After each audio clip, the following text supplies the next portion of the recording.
Today will surely bring its shares of doubts and concerns, so for now, let's pause for a moment of encouragement with Dr. Tony Haire of Tony Haire Ministries. Have you ever run across people who had a need? Have you ever run across people who, when the person who has a need cries out, they want to silence them? What's the best time to cry out for help? What's the best time to let God know you need Him? Should you listen to others when they tell you that now may not be the best time to cry out? Should you listen to those who tell you that you should do it the way that they suggest? Should you cry out once for help, or should you do it until your need is met? These are questions that may have crossed your mind. Some of you may have people in your life who've tried to direct your petitions to Christ. If I told you that you shouldn't listen to the crowd, would you take my advice? If I were to tell you that you should cry out anytime, every time, whenever, and however you can, or whenever you feel. In Mark chapter 10, verses 46 through 52, we run across a blind man named Bartimaeus who didn't listen to the crowd. In Mark 10, 46 through 49, it is written, "Now they came to Jericho. As he went out of Jericho with his disciples and a great multitude, blind Bartimaeus, the son of Timaeus, sat by the road begging.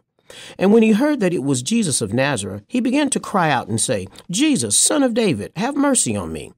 Then many warned him to be quiet, but he cried out all the more, 'Son of David, have mercy on me.' So Jesus stood still and commanded him to be called. Then they called the blind man, saying to him, 'Be of good cheer, rise, he's calling you.'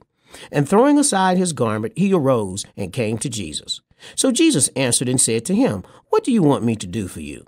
Blind Bartimaeus did not listen to the crowd. He didn't cry out once, but the more they tried to silence him, he cried out again. He didn't just cry out. He cried out expecting to receive something from the one who could do something about his condition. Being blind and begging as a means of meeting his needs, he was willing to lay aside his garment and come to Jesus. The long garment that he wore could have tripped him up or hindered his progress as he moved towards Jesus, so he threw it aside. Are you willing to continue to cry out to Jesus until he stands still? When he does stand still, are you willing to throw aside everything that might hinder you as you come to him? Are you willing to lay aside trying to do it your way? Blind Bartimaeus was and did, and as a result, Jesus awarded his faith with sight.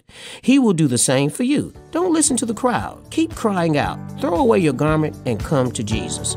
These are just a few words to encourage and remind you to keep the main thing, the main thing. Join us each weekday morning for Moment of Encouragement. Discover more when you download the free Tony Haire Ministries app on your mobile device.